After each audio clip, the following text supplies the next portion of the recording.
The words weren't meant for her ears, but Tamsin heard every single one. She had been standing just outside the great hall of Thornwick Manor, her heart still racing from the impossible discovery she'd made only moments before: the mate bond. It had finally awakened after 23 years of silence, and it had chosen him. Alpha Corvin Blackthorn, the most powerful alpha in the Northern Territories. The man she had secretly loved since she was old enough to understand what love meant. For one breathless moment she had believed the goddess had finally smiled upon her. That all those years of being invisible, of being the forgotten daughter, of being nothing, were about to end. Then she heard his voice through the crack in the door, cold and dismissive, speaking to his inner circle. "The bond means nothing. She means nothing to me. I won't claim some lowborn Omega just because fate made a mistake. I'll reject her before the moon rises, and we'll never speak of this again." Laughter followed.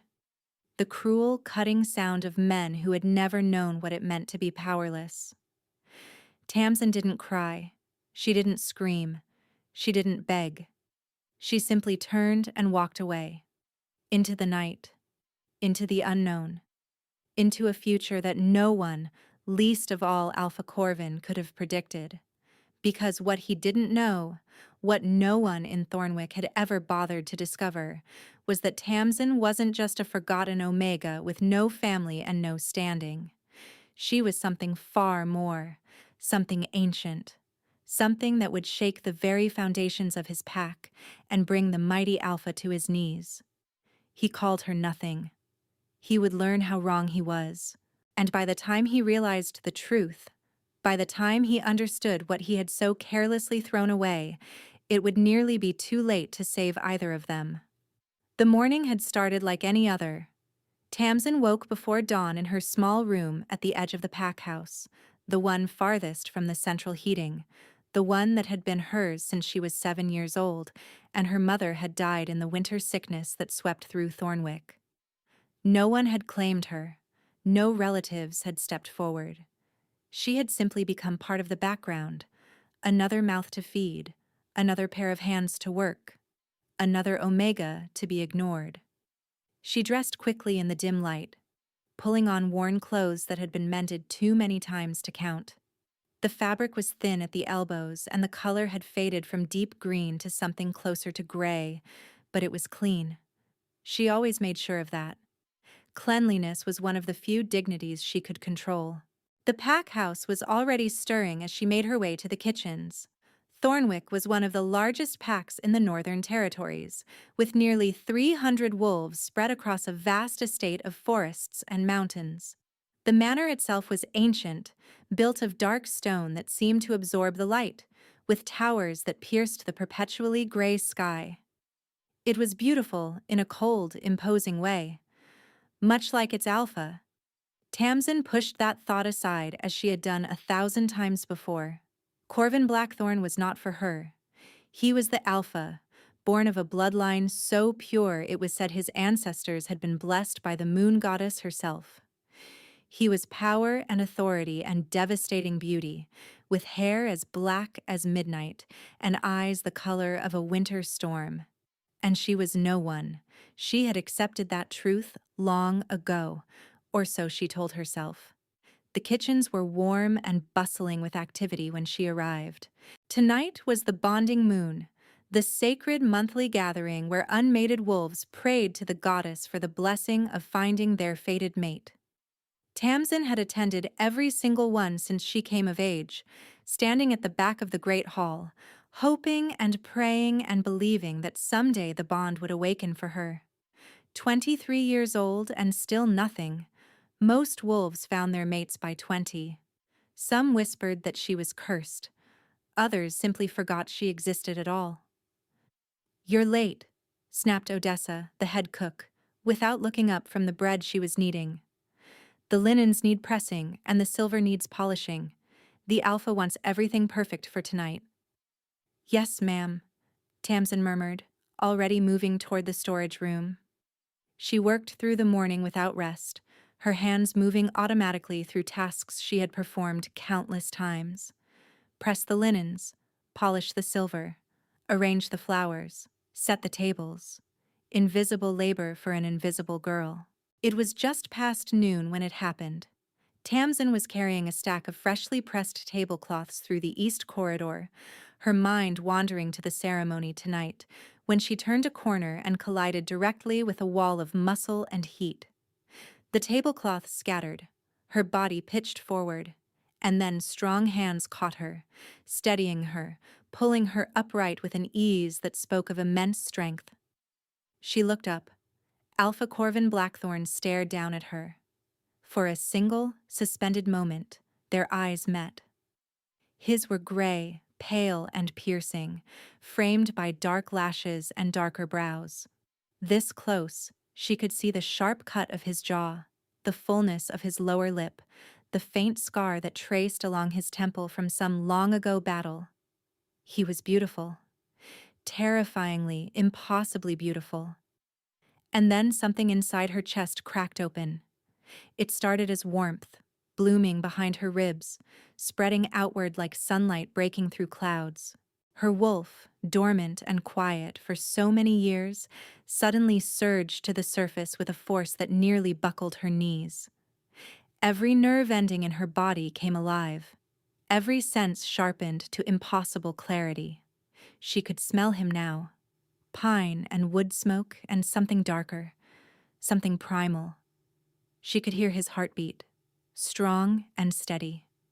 She could feel the heat radiating from his skin even through his clothes, the mate bond.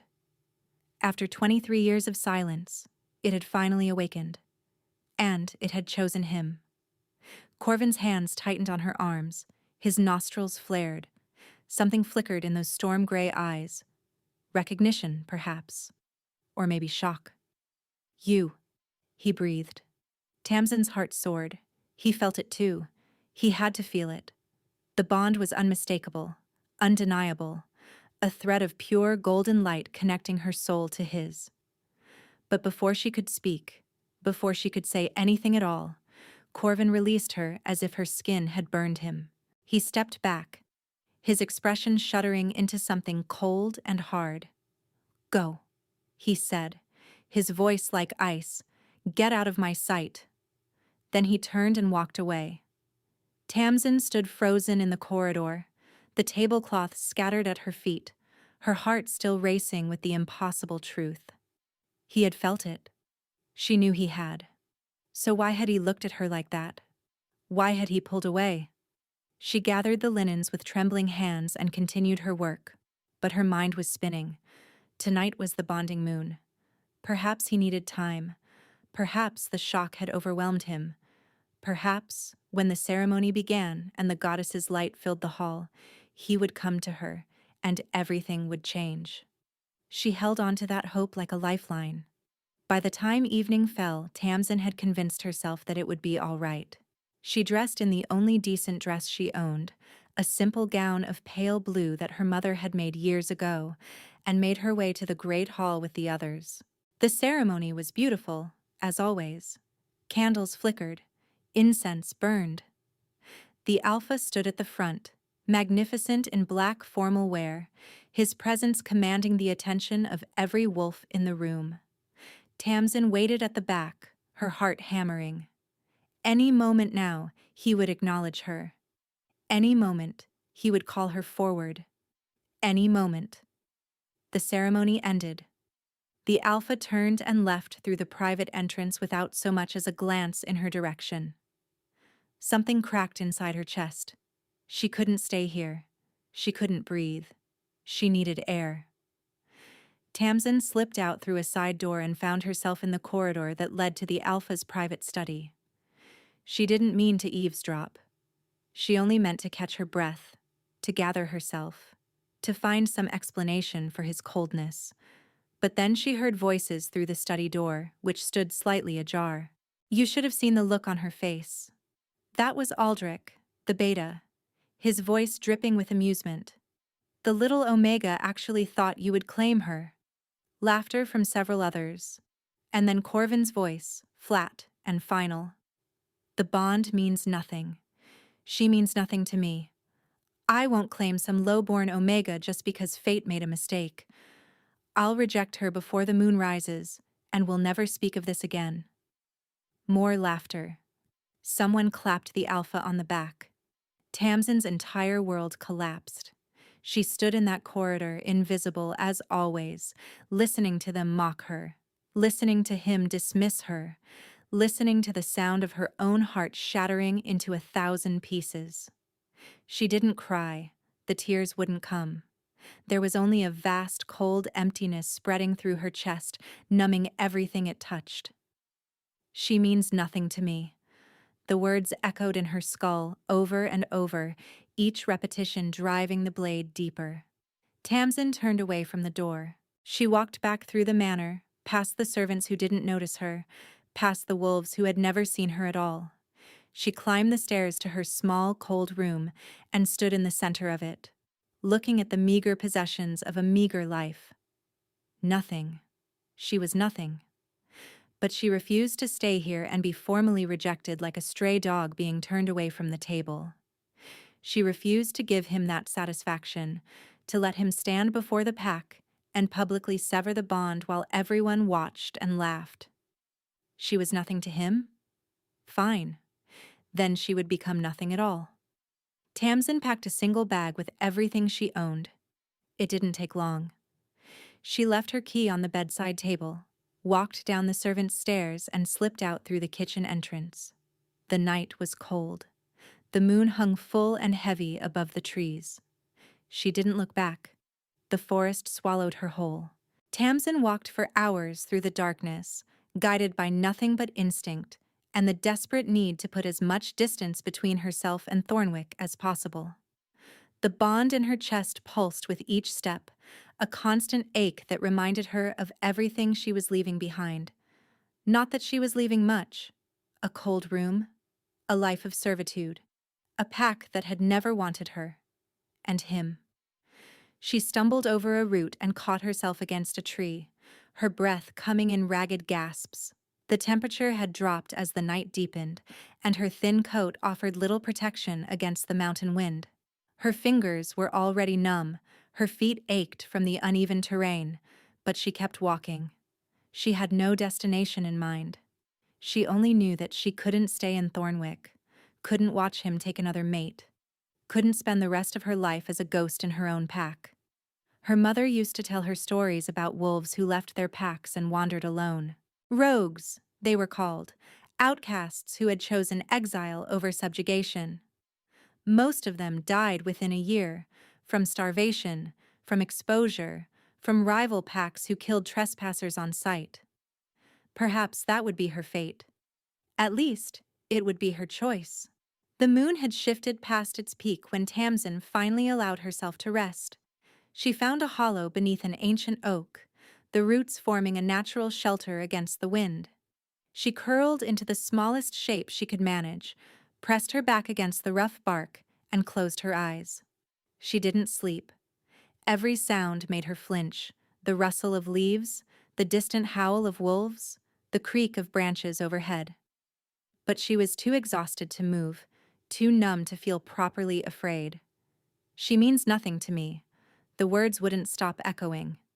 As dawn broke gray and cold through the canopy, Tamsin forced herself to stand. Her body screamed in protest, her stomach cramped with hunger, but she kept walking, deeper into the mountains, farther from everything she had ever known. Back in Thornwick, the morning sun revealed an empty room. Aldrich was the first to notice. He had been sent to fetch the Omega, to bring her before the Alpha for the formal rejection. But when he pushed open the door to her quarters, he found only bare walls and an abandoned key. "She's gone," he reported to Corvin an hour later, his voice carrying a hint of irritation. "Must have run off in the night like a coward." Corvin stood by the window of his study, staring out at the frost-covered grounds. His jaw tightened at the news, but his expression remained impassive. "Good," he said. "Saves me the trouble. Should I send trackers after her? Why would I waste resources on an Omega?" Corvin turned away from the window, his voice cold. "Let her go. She won't survive a week in the wild." The problem will solve itself. Aldrich nodded, a smirk playing at the corner of his mouth. As you say, Alpha. He left, and Corvin was alone. For a long moment the Alpha didn't move. He stood perfectly still, his hands clasped behind his back, his face a mask of indifference. But beneath that mask, something stirred. He had felt the bond. Of course he had. The moment their eyes met in that corridor, it had slammed into him with the force of a hurricane, golden and warm and absolute. His wolf had roared with recognition, had clawed at his insides, demanding that he claim her, protect her, make her his. He had almost done it. For one dangerous moment he had almost pulled her into his arms and never let go. But then he remembered. The prophecy. The curse. The warning that had been passed down through generations of Blackthorn alphas. Claim your true mate, and your bloodline ends. Your power fades. Your pack falls. His father had told him on his deathbed. His grandfather had carried the same burden. Every alpha before him had either rejected their fated mate or died trying to keep them. The curse was ancient, unbreakable, and it demanded a terrible sacrifice. So Corvin had done what he needed to do. He had pushed her away. He had said cruel things, knowing that every word would drive her further from him. He had made himself into a monster so that she would hate him enough to leave. It was the only way to save her. But now, standing alone in his study, Corvin pressed a hand to his chest where the bond still pulsed, fainter now, stretched thin by distance, but undeniably present. She was still alive.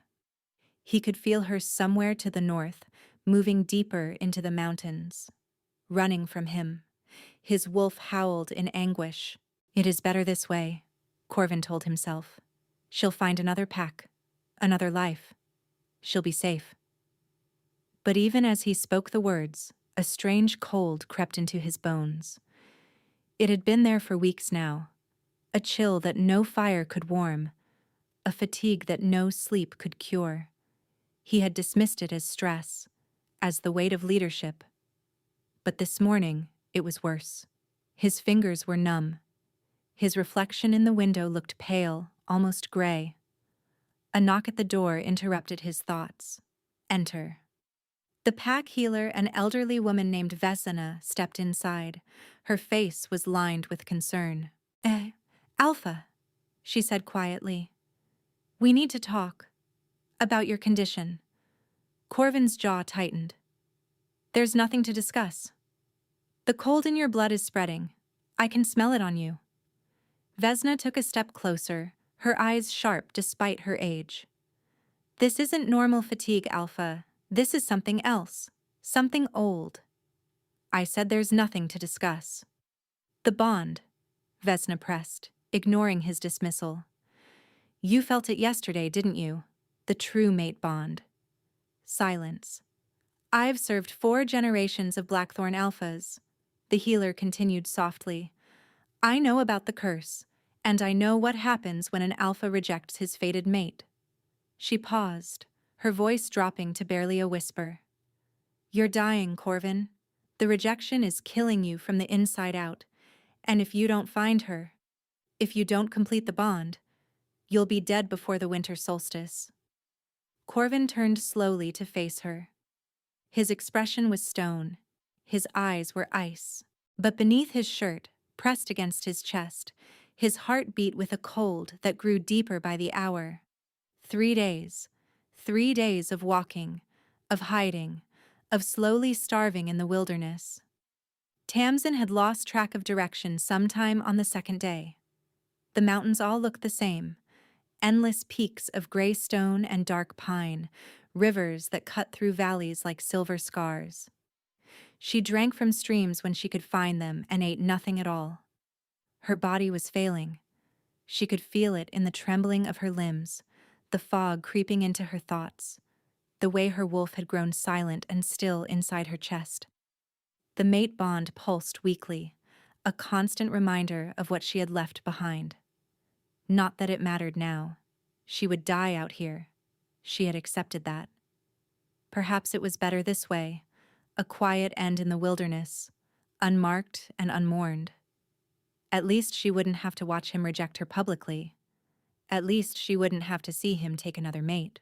At least she wouldn't have to hear those words again. She means nothing to me. Tamsin collapsed against a boulder as the sun began to set on the third day. The cold was bone deep now. Her fingers had gone from numb to burning. Her vision kept blurring at the edges. This was how it ended.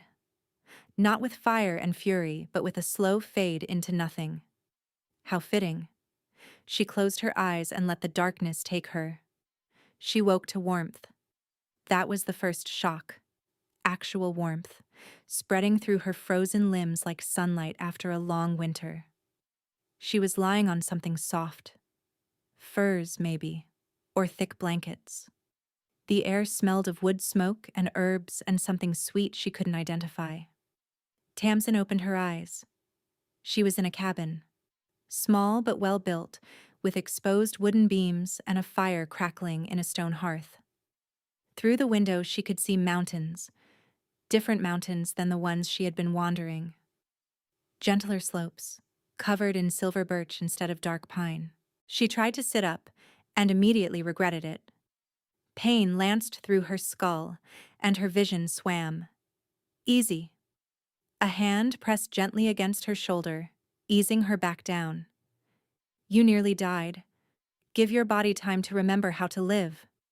Tamsin turned her head. A woman sat beside the bed. She was old, older than anyone Tamsin had ever seen, with white hair braided down her back and eyes the color of amber. Deep lines creased her face, but there was strength in those features, authority in the set of her jaw, and power. Tamsin could feel it radiating from her like heat from a flame.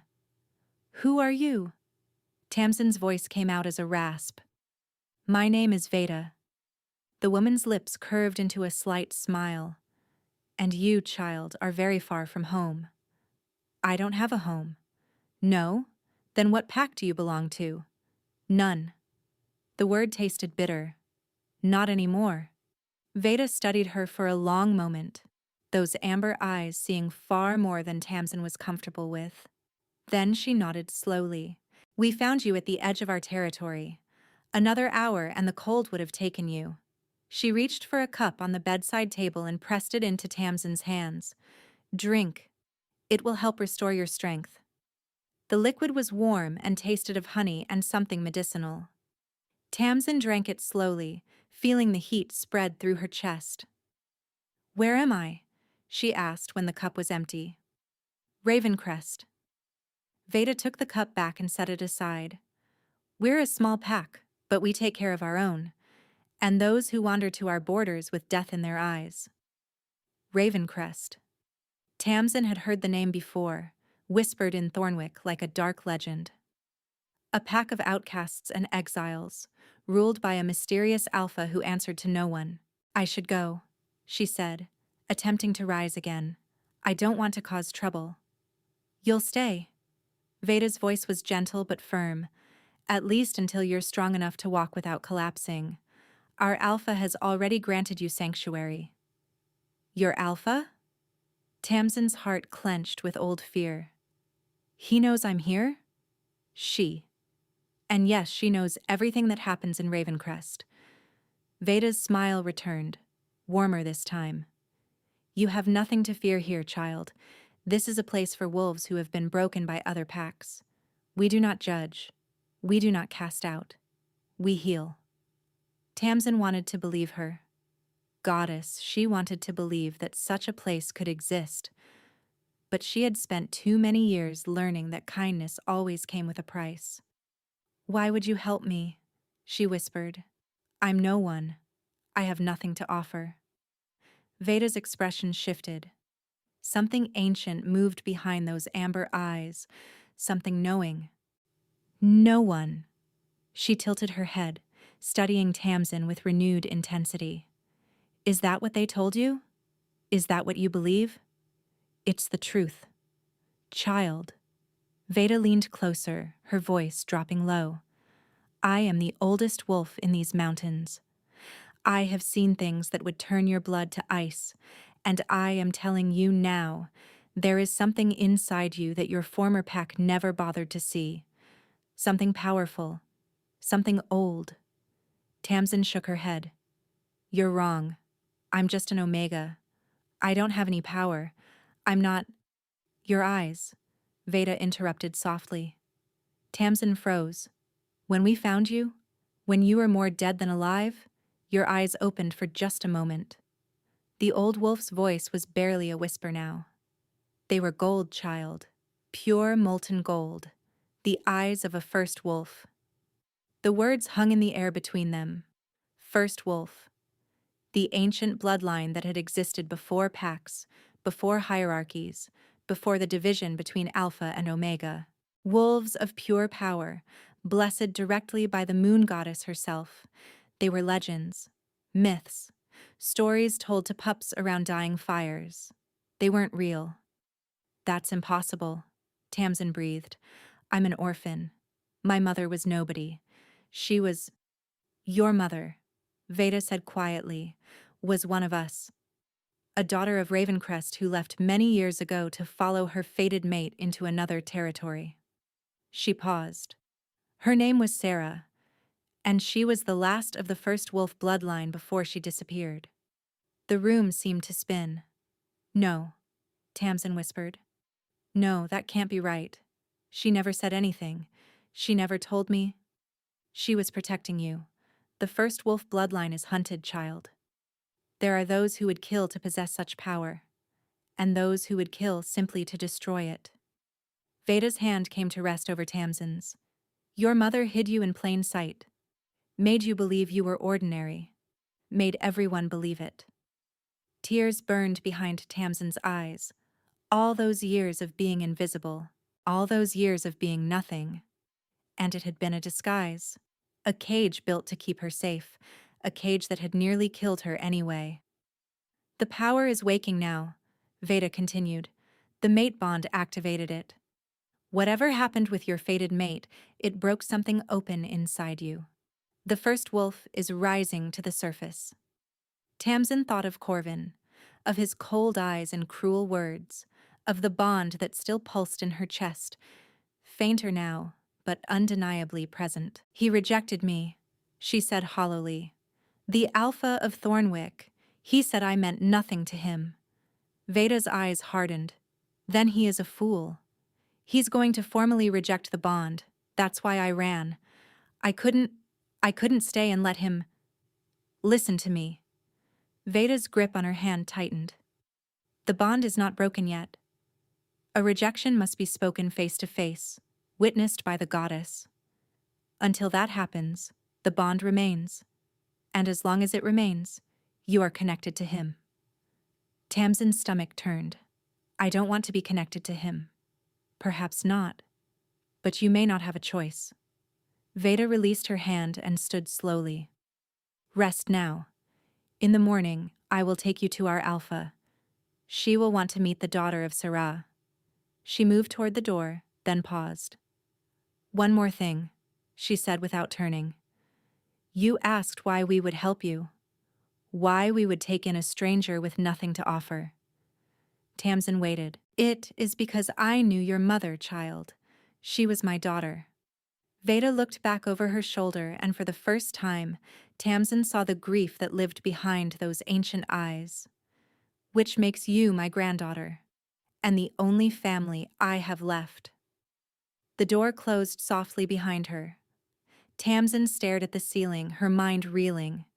She had come here expecting to die. Instead, she had found something impossible. A bloodline. A grandmother. A power she had never known existed. And somewhere far to the south, connected to her by a bond he had tried to destroy, Alpha Corvin Blackthorn had no idea that the nothing he had thrown away was about to become everything.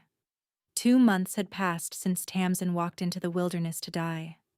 2 months since she had been found at the border of Ravencrest, more ghost than girl, with death already settling into her bones.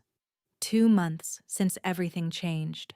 She stood now in the training grounds behind the main lodge, her bare feet planted in the frost-hardened earth, her hands raised before her. Power hummed beneath her skin, gold and ancient and terrifyingly vast. It had taken weeks to learn how to summon it without losing control, longer still to shape it into something useful. But Veda had been patient, and Tamsin had been desperate. Again, her grandmother commanded from the edge of the clearing. Tamsin closed her eyes and reached inward. The power was always there now, coiled at the base of her spine like a sleeping serpent. She breathed deep, felt it stir, and called it forth. Golden light erupted from her palms. It arced across the clearing in a controlled wave, striking the row of wooden targets with enough force to splinter them into fragments. The energy dissipated a moment later, leaving nothing but the smell of ozone and the sound of Tamsin's ragged breathing. Better. Veda approached slowly, her amber eyes gleaming with approval.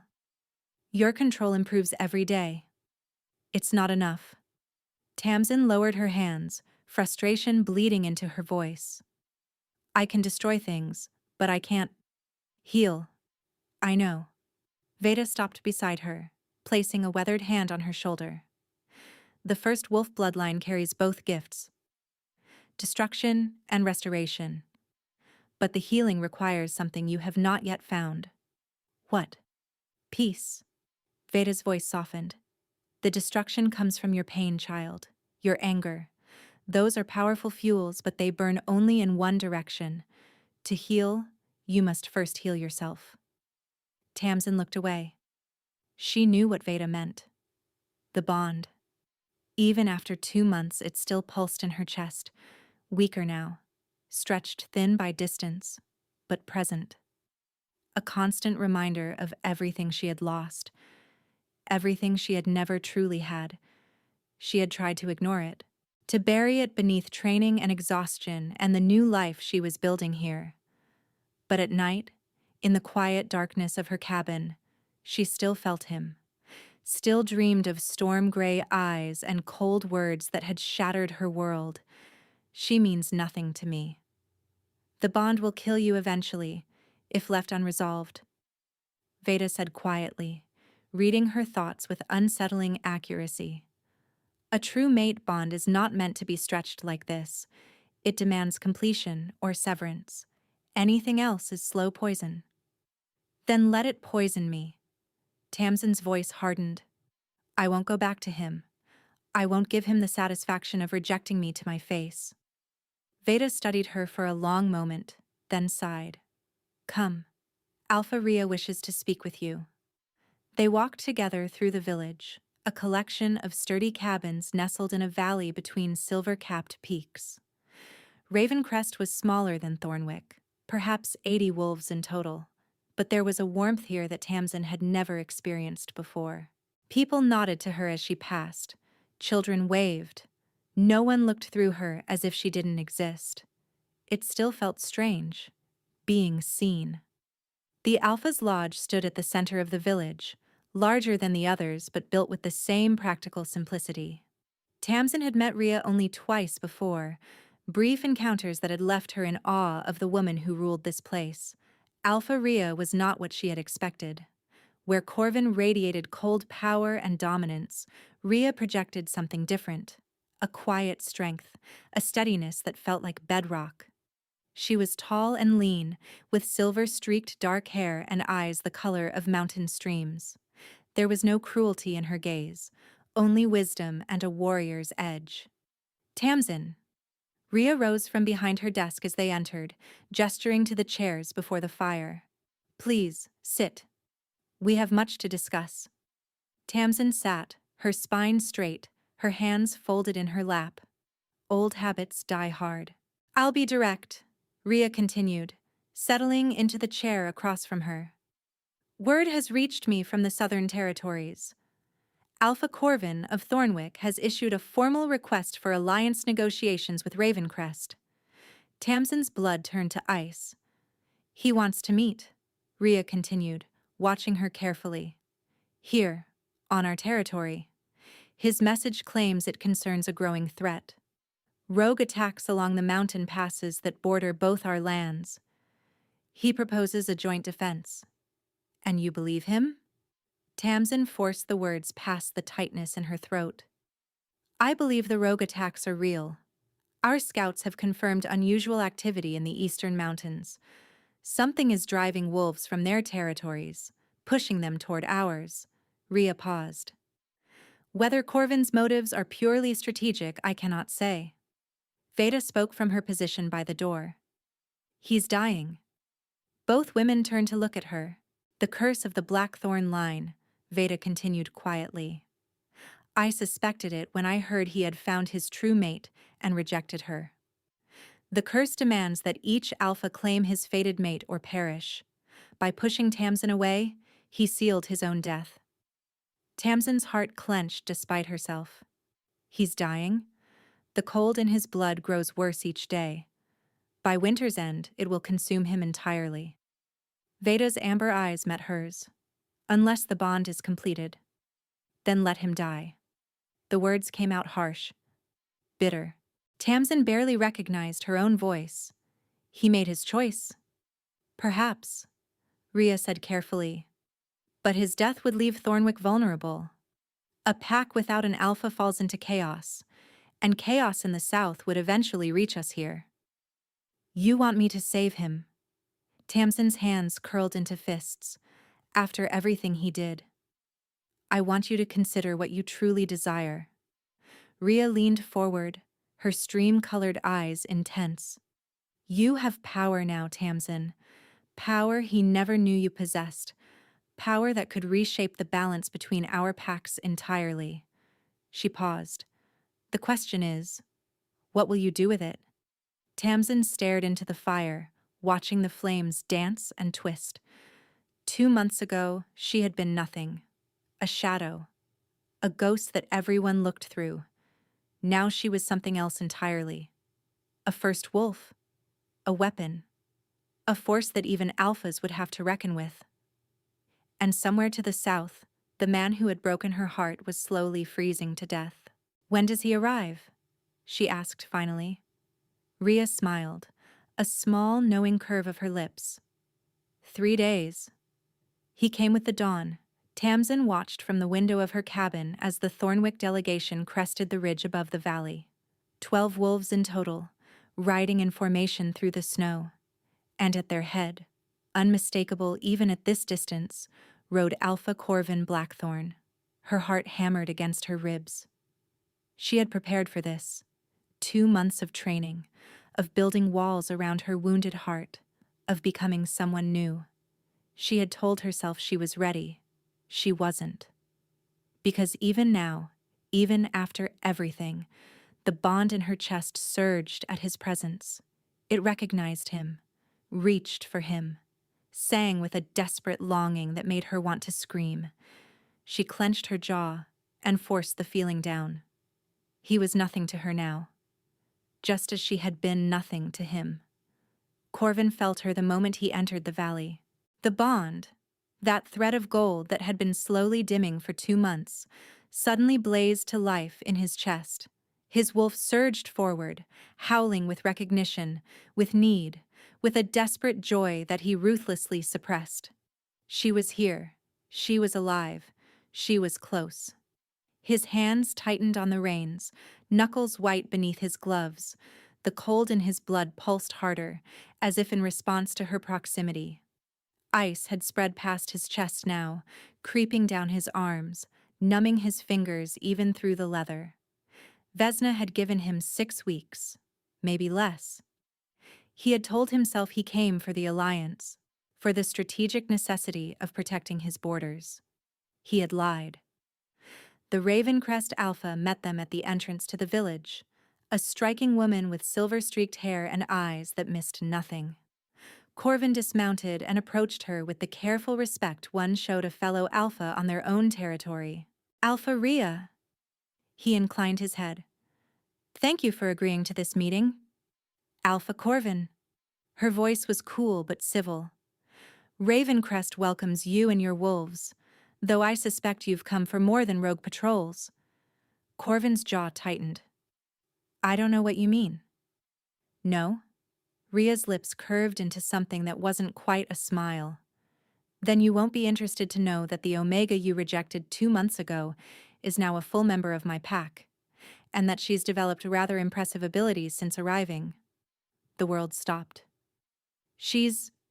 His voice cracked. He forced composure back into his features. Tamsin is here? She is. Ria gestured toward the main lodge, and she's agreed to attend the negotiations. Whether she agrees to anything else remains to be seen. She turned and walked away, leaving Corvin standing in the snow with his heart threatening to break through his ribs. The great hall of Ravencrest was smaller than Thornwick's, but infinitely warmer. Fires burned in 3 hearths along the walls, and the long table in the center was set with food and drink. Corvin barely noticed any of it, because she was there. Tamsin stood beside Alpha Ria at the head of the table, her back straight, her chin lifted. She wore clothes he had never seen, dark leather and silver embroidery, the formal attire of a ranked pack member. Her dark hair, once always tied back in servant's fashion, now fell in loose waves past her shoulders. But it was her eyes that stopped him cold. They had been brown before, ordinary brown, the color of autumn leaves. Now they held flickers of gold, ancient, powerful gold that spoke of bloodlines he had only heard about in legends. She looked at him with those impossible eyes, and her expression revealed nothing. Alpha Corvin. Her voice was steady, cool, a stranger's voice. How unexpected to see you here. Tamsin. He took a step forward, then stopped when he saw her stiffen. I need to explain. There's nothing to explain. She cut him off with surgical precision. You made your feelings clear. I believe your exact words were, she means nothing to me. A pause, sharp as a blade. I heard every word, Corvin, through the door of your study, while you and your men laughed. The silence that followed was suffocating. Corvin felt the eyes of both delegations on him. His own wolves shifted uncomfortably. Aldrich, standing 2 paces behind him, had gone very still. You weren't meant to hear that, Corvin said quietly. No. I was meant to stand before you the next morning and be formally rejected like a stray dog. Tamsin's voice didn't waver. Was there to be laughter at that ceremony too? Were your wolves going to applaud when you severed the bond? It wasn't. He stopped, ran a hand through his hair. I can explain. If you'll just let me. I don't want your explanations.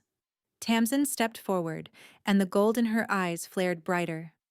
The temperature in the room shifted, not colder, but charged, electric, like the air before a lightning strike. I want you to understand something, Alpha Corvin.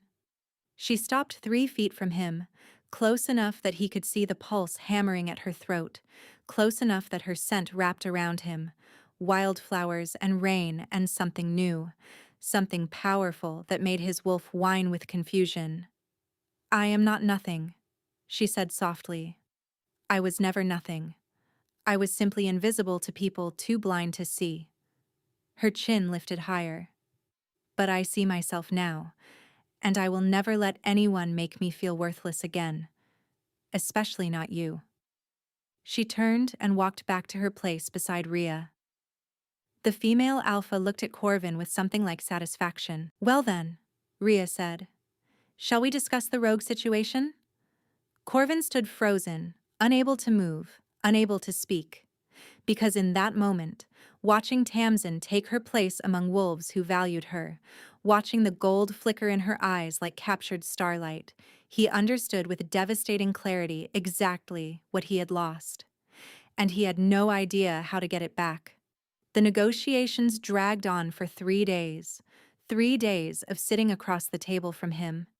3 days of feeling his eyes on her, heavy with words he wasn't allowed to speak. 3 days of pretending the bond in her chest wasn't screaming for completion. Tamsin held herself together through sheer force of will. They discussed rogue patrol routes, supply lines, communication protocols, all the dry, practical matters of a military alliance between two packs. Corvin was intelligent and strategic, she had to admit. His proposals were sound. His knowledge of the terrain was extensive, but she noticed other things too. The way he kept his hands hidden beneath the table, as if concealing something. The pallor of his skin, gray beneath the surface like frost creeping beneath glass. The slight tremor in his voice when he spoke too long. The way his beta, Aldrich, watched him with an expression that looked almost satisfied. Something was wrong with him. "You're staring." Tamsin blinked, realizing Veda had appeared beside her. The evening session had ended, and the great hall was emptying as wolves retreated to their quarters. "I'm not staring," she muttered. "I'm observing." "Observing what?" Tamsin hesitated. "He's sick. I can see it." "The curse." Veda nodded slowly. "It's progressing faster than I expected. He doesn't have much time left." "Good." The word came out automatic, defensive, but it tasted wrong on her tongue. Veda said nothing, only watched her with those knowing amber eyes. "I don't care," Tamsin insisted. "He chose this. He rejected me. Whatever happens to him is his own fault." "Perhaps." Veda paused. "But I wonder, do you truly wish him dead? Or do you simply wish him to feel the pain you felt?" Tamsin opened her mouth to respond, but a commotion at the entrance cut her off. A scout burst through the doors, breathless and wild-eyed. "Rogues!" he gasped. "A hunting party was attacked at the Eastern Pass. 6 of ours. 2 dead, the rest trapped." The hall erupted into chaos. Alpha Rhea was on her feet instantly, issuing orders. Warriors scrambled for weapons. Within minutes, a rescue party was being assembled. "I'm going," Tamsin said, already moving toward the door. Veda caught her arm. "Tamsin. Those are my packmates now." She pulled free gently. "I won't hide while they die." She was halfway to the door when a cold hand closed around her wrist. "Corvin." "You're not going alone," he said. Tamsin wrenched her arm away. "Don't touch me. Those rogues aren't ordinary wolves." His voice was low, urgent. "My scouts have been tracking them for weeks. They're organized, coordinated. Someone is controlling them." "Then stay here and coordinate." She turned away. "I don't need your protection."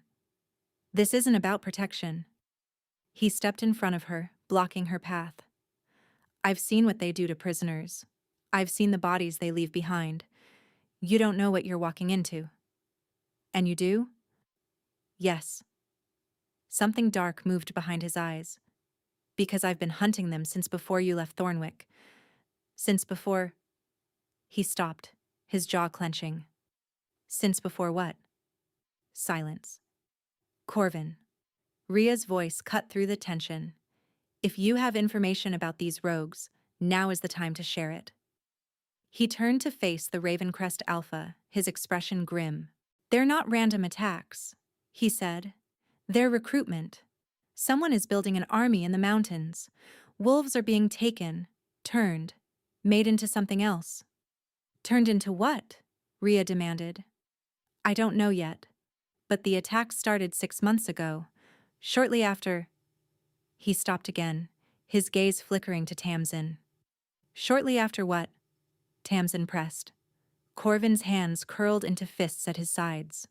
The tremor in them was visible now. "Shortly after a seer in my territory delivered a prophecy," he said quietly, "about a wolf with golden eyes who would either save the northern packs or destroy them entirely." Every eye in the room turned to Tamsin. She felt the weight of their gazes like a physical pressure. The gold in her eyes, the power she had only just begun to understand, suddenly felt less like a gift and more like a target painted on her back. "You knew," she breathed, staring at Corvin. "You knew about the prophecy.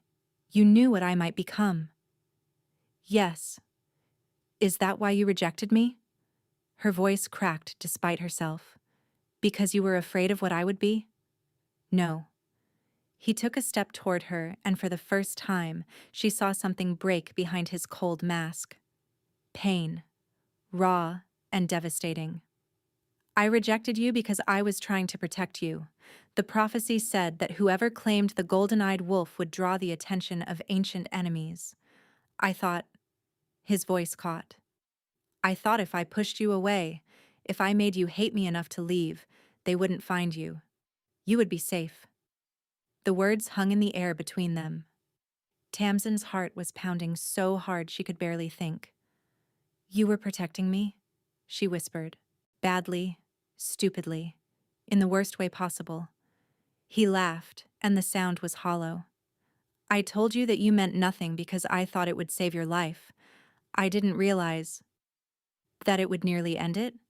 Tamsin's voice sharpened. I almost died in those mountains, Corvin.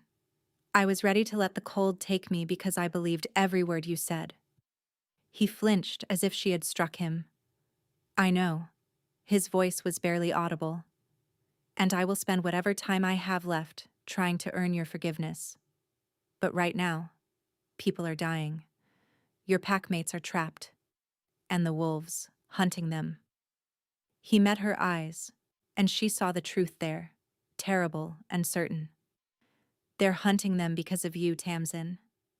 Because someone knows what you are. And they're coming for you next. Before she could respond, the scout at the door shouted again. Movement on the eastern ridge. They're coming this way. The night exploded into chaos. The moon rose full and silver over Ravencrest, casting the valley in pale light. Tamsin stood in the center of a sacred grove at the heart of the territory, surrounded by ancient oaks whose branches had witnessed countless bondings over the centuries. Veda had prepared the space. Candles flickered in a wide circle, their flames steady despite the winter wind. Incense burned, filling the air with sage and cedar. The ground beneath her bare feet hummed with old power. This was where her mother had been born, where generations of first wolves had claimed their mates and bound their souls. Now it was her turn. Corvin stood across from her, supported by two of Rhea's warriors. He had insisted on walking the final steps himself, and they had reluctantly released him at the edge of the circle. He swayed but remained upright, his frost-covered face set with determination. He looked like death. The ice had spread to his temples, crystallizing in his dark hair like frozen tears. His lips were blue, his breath coming in shallow gasps that misted in the cold air. But his eyes, those gray eyes that had haunted her dreams, burned with a fire that the curse could not extinguish. You don't have to do this, he said, his voice barely a whisper. I meant what I said. I won't let you risk. I already told you. Tamsin stepped forward, closing the distance between them. It's not your choice anymore. She reached up and touched his face. The cold seared her fingertips, but she didn't pull away. Instead, she let her power rise, that golden warmth that lived in her blood, and pushed it into him through her touch. Corvin gasped. For just a moment, color returned to his cheeks. The frost on his skin retreated slightly. How did you? First wolf blood. She smiled slightly. Apparently it's good for more than just looking intimidating. A sound escaped him, half laugh, half sob. His hand came up to cover hers, pressing her palm more firmly against his cheek. I love you. The words tumbled out of him, raw and desperate. I know I have no right to say it. I know I destroyed any claim I had to your heart. But I love you, Tamsin. I have loved you since the moment we touched. I will love you until the last breath leaves my body, whether that's tonight or in 50 years. Tears burned behind her eyes. This was the moment. The choice she had been dreading and longing for in equal measure. To complete the bond, she had to open her heart completely. She had to let go of every shred of anger, every lingering doubt, and every instinct that screamed at her to protect herself. She had to trust him. Not because he had earned it, not because he deserved it, but because she chose to. I forgive you, she whispered. The words fell from her lips like stones dropping into still water. She felt them ripple through her chest, through the bond, through the very air between them. I forgive you for the words you said. I forgive you for the pain you caused. I forgive you for the months I spent believing I was worthless. She took a shaky breath. And I love you too. Despite everything. Because of everything. I love you. Corvin's eyes widened, and then she kissed him. The bond ignited. Golden light exploded outward from where their lips met, flooding the grove with warmth so intense that the candles flared and the frost on the ground melted instantly. Tamsin felt the connection snap into place, not just the faint thread that had linked them before, but something vast and unbreakable, a bridge of pure light connecting her soul to his. She could feel everything. His heartbeat, struggling against the ice, his fear that he would fail her, his overwhelming, all-consuming love that burned brighter than any cold could extinguish. And he could feel her strength, forged in years of invisibility, her pain, slowly healing, her choice to love him anyway, despite every reason not to. The curse fought back. Tamsin felt it, a wall of ice slamming against the warmth of the bond, trying to freeze the connection before it could fully form. The cold surged through Corvin's body, racing toward his heart, desperate to finish what it had started. No, she refused. Tamsin poured everything she had into the bond, every ounce of First Wolf power, every drop of love and forgiveness and fierce determination. She burned brighter and hotter than she had ever burned before, her eyes blazing gold, her skin radiating heat that turned the winter air to summer. The ice cracked. Corvin cried out, his body arching as the curse shattered inside him. Golden fire raced through his veins, burning away the frost, melting the cold that had lived in his bones for generations. The bond pulsed between them, stronger and brighter with each passing second. And then, a horn sounded in the distance. Tamsin's eyes snapped open. The golden light faded. The bond settled into place, warm and steady in her chest. But outside the grove, chaos had erupted. They're here. Rhea burst through the tree line, her face grim. Fenwick's army. They've breached the northern border. No, not now. Not when they were so close. Tamsin looked at Corvin. The frost was gone from his skin. Color had returned to his face. But he was still weak. The curse had been broken, but his body needed time to recover. Go, he said, reading her expression. I'll follow as soon as I can stand. I'm not leaving you. You have to. He gripped her hand, his touch warm for the first time since she had known him. Your pack needs you. Your grandmother needs you. And I refuse to be the reason Ravencrest falls. Tamsin hesitated. The bond sang between them, whole and complete, filling her with strength she had never known. He was right. She was needed. Don't you dare die before I get back, she said fiercely. A real smile crossed his face, the first genuine smile she had ever seen from him. I wouldn't dream of it. She kissed him once more, brief and hard, then turned and ran toward the sounds of battle. The northern border was chaos. Wolves clashed in the darkness, their snarls and howls echoing off the mountain walls. Blood stained the snow. Bodies lay scattered across the frozen ground, some from Ravencrest, others bearing the crimson markings of Bloodmoor. Fenwick had brought an army. Tamsin shifted mid-stride, her human form giving way to something far more powerful. The first wolf within her surged to the surface, and when she landed on 4 paws, she was no longer the small, forgettable Omega she had once been. She was massive, larger than any wolf had a right to be, her fur shimmering gold in the moonlight, her eyes blazing with ancient fire. She tore through the enemy lines like a force of nature.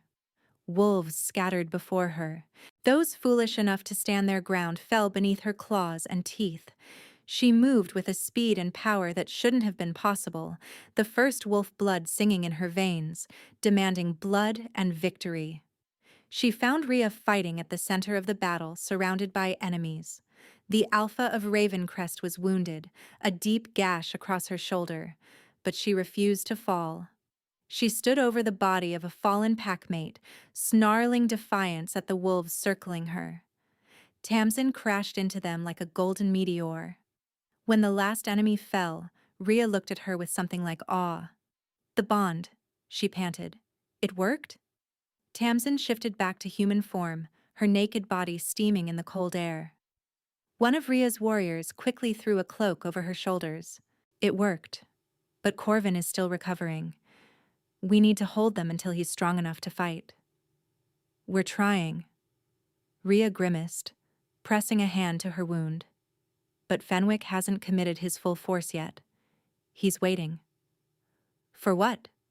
A voice rang out across the battlefield, amplified by some dark magic. "For you, First Wolf." The fighting paused. Every head turned toward the ridge overlooking the northern valley. Alpha Fenwick stood there, illuminated by torchlight, his massive form silhouetted against the night sky. He was enormous, easily the largest wolf Tamsin had ever seen in human form, with shoulders like a bear and hands that could crush skulls. His face was scarred, his eyes black as pitch, and he radiated a malevolence that made her skin crawl. But he wasn't alone. Beside him, bound in silver chains, knelt Veda. Tamsin's blood turned to ice. "Did you really think I wouldn't take precautions?" Fenwick's voice dripped with amusement. "The old witch wandered too far from the sacred grove. My scouts found her trying to gather herbs for your precious bonding ritual." "Let her go." Tamsin's voice shook with fury. "This is between you and me." "Oh, it's between all of us, little wolf." Fenwick descended the ridge, dragging Veda behind him. "You see, I've wanted the first wolf bloodline for a very long time. Imagine my delight when I learned that not only had the last heir survived, but she had bonded with a dying alpha whose pack would crumble without him." He stopped a dozen yards away, close enough for Tamsin to see the cruelty in his eyes. "Surrender yourself to me, and I'll let the old woman live. I'll even spare this pathetic sanctuary pack of yours." His smile widened. "Refuse, and I'll kill everyone you love, starting with your grandmother." Veda lifted her head. Despite the chains, despite the blood trickling from a cut on her forehead, her eyes were fierce. "Don't you dare," she said to Tamsin. "Don't you dare give him what he wants. I've lived long enough. I've seen my daughter again in you. That's more than I ever hoped for." "Grandmother, listen to me." Veda's voice cracked with urgency. "Your mother didn't die of sickness. She was murdered. Poisoned by someone who wanted to ensure the first wolf bloodline ended with her." The world narrowed to a point. "Who?" Tamsin whispered.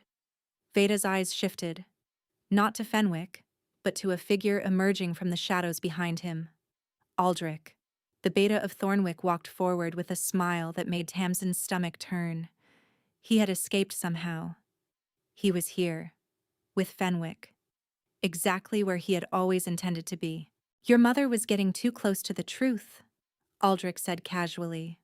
She was starting to remember her heritage, starting to wonder if her daughter might carry the same power. "I couldn't have that. So I slipped into your village during the winter sickness and added a little something extra to her medicine." Rage erupted through Tamsin's body. Her mother, her gentle, loving mother who had died in her arms, who had whispered with her last breath that Tamsin was special, that Tamsin was loved, and that Tamsin would find her way, murdered by this monster. "I'm going to kill you," Tamsin said, and her voice was not her own. It was deeper, older, resonating with power that made the ground tremble. "I'm going to tear you apart and scatter your ashes to the winds." Aldrich's smile flickered. Fenwick laughed. "Such fire, I'm going to enjoy breaking you." He raised a hand, claws extending toward Veda's throat. "Now, surrender, or watch your grandmother die. Tamsin's mind raced.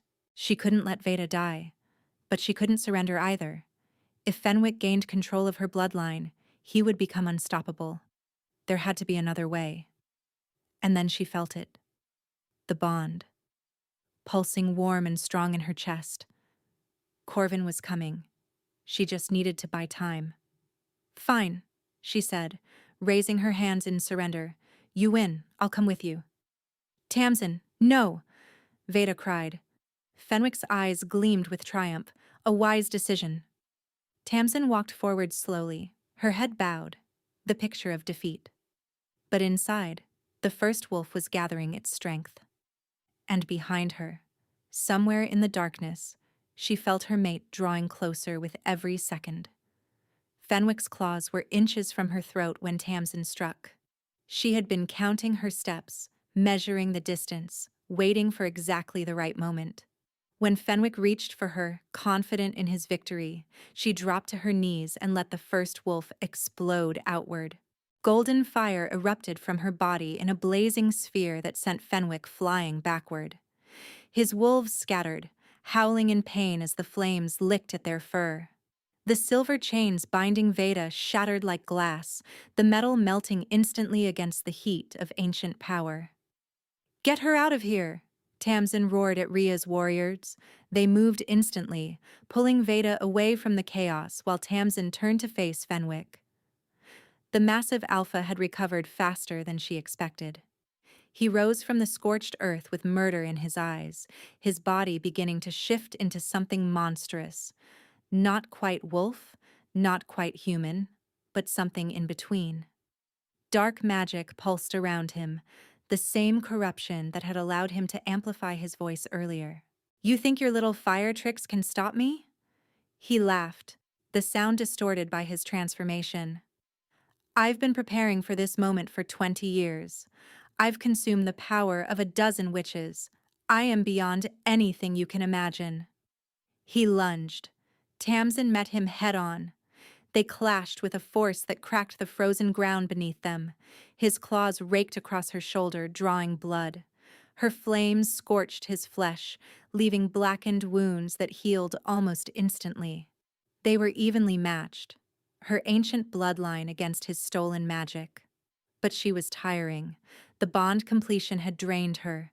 The battle had drained her more. And Fenwick was relentless, pressing his advantage with savage glee. "Your mother screamed when she died," he hissed in her ear as they grappled. "Aldrich told me. She screamed for her daughter, for the child she would never see grow up, and now you'll join her." Rage and grief surged through Tamsin. Her flames flared brighter, but so did Fenwick's dark power. They were locked in stalemate, each trying to overwhelm the other. And then a new presence crashed into the battle. Corvin hit Fenwick like a thunderbolt. The Alpha of Thornwick moved with a speed and power that Tamsin had never seen from him. The curse was gone, and in its place was the full strength of the Blackthorn bloodline, generations of alpha power that had been suppressed by the ice in his veins. His wolf form was massive, pure black, with silver eyes that blazed with fury. Together, they drove Fenwick back. The enemy Alpha snarled, lashing out with claws and dark magic, but he couldn't fight them both. Tamsin's fire burned away his shadows. Corvin's strength matched his blow for blow. Step by step, they forced him toward the edge of the cliff overlooking Ravencrest's central valley. "This isn't over," Fenwick spat, blood dripping from his monstrous jaws. "Even if you kill me, others will come. The first wolf bloodline is too valuable. You'll never be safe, never." Corvin shifted to human form just long enough to speak. "She will always be safe," he said quietly. "Because I will spend every moment of my life protecting her. That's what a true mate does." He looked at Tamsin. She understood. They moved as one. Corvin seized Fenwick's arms, holding him immobile despite the Alpha's thrashing. Tamsin stepped forward, placed her hands on Fenwick's chest, and let the first wolf burn. Golden fire poured into him, not the external flames she had used before, but something deeper. something that sought out the stolen magic in his veins and consumed it from within. Fenwick screamed as the power he had spent decades accumulating turned to ash inside him. When the light faded, nothing remained but a hollow shell. Fenwick collapsed, his body withered and empty, all the unnatural strength stripped away. He was still alive, barely, but he would never threaten anyone again. "It's over," Tamsin breathed. Corvin pulled her into his arms. She buried her face against his chest, feeling his heartbeat strong and steady beneath her cheek. The bond sang between them, whole and complete, filling her with warmth that chased away the exhaustion and grief. "Aldrich," she said suddenly, pulling back. "Where is—" A commotion from the battlefield answered her question. Rhea's warriors were dragging the former beta forward, his arms bound behind his back. He had tried to flee during the chaos, but Ravencrest wolves had cut off his escape. Tamsin walked toward him. Aldrich's face was pale with fear, all his arrogance stripped away. "Wait," he stammered. "We can make a deal. I know secrets, about Thornwick, about other packs, about— You killed my mother." The words silenced him. "You poisoned her while she was weak. You let her die believing she had failed to protect me. And then you spent years watching me suffer, knowing that you were the reason I had no one." Tamsin's eyes blazed gold. "There is no deal. There is no mercy. There is only justice." She didn't use her fire. That would have been too quick, too clean. Instead, she turned to Rhea. "He's yours?" she said. "Ravencrest's justice for the murder of one of your daughters." Rhea's smile was cold. "We have very specific traditions for those who kill our own." Aldrich's screams echoed through the valley as they dragged him away. Tamsin didn't watch. She turned back to Corvin, back to the mate bond that pulsed warm and golden in her chest, back to the future she had never dared to imagine. Spring came early to Ravencrest that year. The snow melted from the peaks, replaced by wildflowers that carpeted the valley in shades of purple and gold. Rivers swelled with fresh water. Birds returned to the forests, filling the air with songs that had been absent through the long winter. And in the great hall of Thornwick Manor, 300 wolves gathered to witness a coronation. Tamsin stood at the center of the hall, dressed in a gown of deep crimson that matched the formal cloak draped over her shoulders. Her hair was braided with threads of gold, and around her throat hung a pendant that had belonged to her mother, recovered from Thornwick's archives after Aldrich's true crimes had been revealed. She was no longer the invisible Omega who had stood at the back of bonding ceremonies, hoping and praying for someone to see her. She was the Alpha Queen of Thornwick. Corvin stood beside her, tall and strong, the curse nothing but a distant memory. The months since Fenwick's defeat had transformed him as much as her.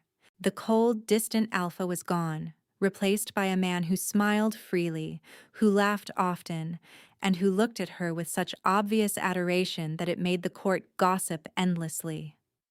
"Are you ready?" he murmured, his hand finding hers. "I've been ready my entire life," she replied. "I just didn't know it." The ceremony was brief, but meaningful. Vows were spoken, crowns were placed. And when Corvin turned to address the assembled wolves, his voice rang clear through the hall. "Many of you knew my father. You knew his coldness, his distance, his inability to connect with those he ruled. You believed that was simply the nature of Blackthorn Alphas, that we were cursed to be as frozen as the mountains we came from." A ripple of murmurs passed through the crowd. "You were right. We were cursed. For 7 generations, my bloodline has been trapped in ice, forbidden from loving our true mates under penalty of death. My father lived with that curse, his father before him.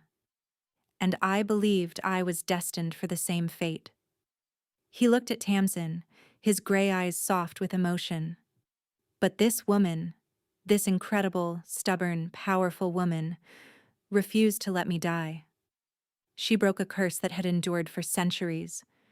She saved my life when I had given her every reason to let me perish. And she taught me something I had forgotten was possible. He raised their joined hands. She taught me how to love. The hall erupted in cheers. Tamsin felt tears sliding down her cheeks, but she didn't wipe them away. These were not tears of sorrow or shame. These were tears of joy, of completion, of finally being seen. The celebration lasted well into the night. Wolves from both Thornwick and Ravencrest mingled freely, old rivalries forgotten in the wake of everything that had changed. Veda held court near the fire, telling stories of the first wolves to pups who listened with wide eyes. Rhea and Corvin discussed treaties and alliances, laying the groundwork for a partnership between their packs that would ensure peace for generations. And when the moon rose full and silver above the manor, Corvin led Tamsin away from the crowd to a quiet balcony overlooking the grounds. "I have something for you," he said. From his pocket, he withdrew a small box. Inside, nestled on velvet, was a ring, a band of gold set with a stone that glowed with inner fire, like captured sunlight. "This belonged to the first alpha of my line," Corvin said quietly. "It was meant to be given to his true mate, but the curse prevented it. It has been passed down for 7 generations, waiting for someone worthy to wear it." He took her hand. "You are more than worthy, Tamsin. You are everything I never knew I needed, and everything I don't deserve. You are my mate, my queen, my heart. And I will spend the rest of my life trying to be the man you deserve." Tamsin looked at the ring, then at him. "You already are," she whispered. He slid the ring onto her finger. The stone flared with golden light, resonating with the first wolf power in her blood. It felt right, perfect, like coming home after a lifetime of wandering. Corvin cupped her face in his hands and kissed her softly. The bond between them pulsed with joy. Later, in the privacy of their chambers, they lay tangled together beneath silk sheets. The fire had burned low, casting dancing shadows across the walls. Outside, wolves howled their celebration to the moon. But inside, there was only peace. "I was so afraid," Tamsin admitted, her head resting on his chest. "When I walked away from Thornwick that night, I thought I was walking toward death. I thought there was nothing left for me." Corvin's arms tightened around her. "I'm sorry. I'm so sorry for what I put you through." "I know." She lifted her head to look at him. "But if it hadn't happened, if you hadn't driven me away, I never would have found Ravencrest. I never would have met my grandmother. I never would have discovered who I really am." She smiled slightly. "You tried to destroy me. Instead, you set me free." He traced his fingers along her cheek, his touch gentle. "I called you nothing. I said you meant nothing to me. It was the worst lie I've ever told. I know that now. You were never nothing, Tamsin." His voice was fierce. "You were always everything. I was just too afraid to see it." She leaned down and kissed him, slow and deep. "Then see me now," she whispered against his lips. "See me for the rest of our lives." "Always," he promised. "Always." And as the night deepened around them, Tamsin finally understood. She had spent her whole life believing she was invisible, unworthy, nothing. But she had never been nothing. She had been a fire waiting to ignite, a power waiting to awaken, a love waiting to be claimed. And now, wrapped in the arms of her mate, surrounded by pack and family and belonging, she burned brighter than she ever had before. Not because someone finally saw her, but because she had finally learned to see herself. The words weren't meant for her ears, but Tamsin heard every single one. "She means nothing to me." That was what he said. That was what she believed. And for one dark, desperate night, those words nearly destroyed her. But here's the truth they never tell you about being called nothing. Sometimes it's the breaking that sets you free. Tamsin walked away from Thornwick with nothing but the clothes on her back and a heart full of shattered dreams. She walked into the wilderness expecting to die. She walked through darkness so complete that she forgot what light looked like. And yet, she emerged as fire, as power, as the last daughter of an ancient bloodline that had shaped the world before pacts existed. She found family she never knew she had. She discovered strength she never knew she possessed. And she broke a curse that had imprisoned her mate's bloodline for 7 generations. The alpha who called her nothing? He spent months dying without her. He crossed mountains to beg her forgiveness. He fought beside her against impossible odds. And he will spend the rest of his life proving that those cruel words were the greatest lie he ever told, because Tamsin was never nothing. She was everything. She just needed to walk through the fire to remember. Thank you for listening to this story. If you enjoyed it, please like and subscribe for more stories like this one. Leave a comment telling me what you thought. I read every single one, and they mean more than you know. Until next time.